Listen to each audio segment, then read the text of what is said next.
Bibitutin mo lang to. Itong may 1, 2, 3 na yan. Panel. So, lipat ka dito.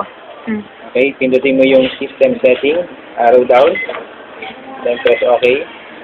Hanapin natin yung interface setting. Arrow down.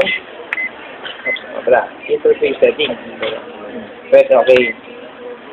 Okay, network. Press OK. Machine IPv4 address. Press OK. Kailangan naka-specify siya. Tapos, press IP add. Ito yung IP address. Papalitan natin. 192.168.7. Okay. Arrow 101. Ito yung IP address natin. Okay nyo lang po. Then, press OK ulit. Napasok yung program.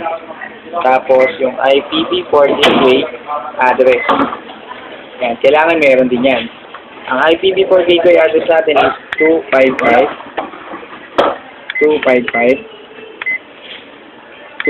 Karen, yung ano pala, service 130. Yung dulo, 0. Ginagawa mo? Service 130. Opo, yung dalawa niya ginagawa. 0 lang yan.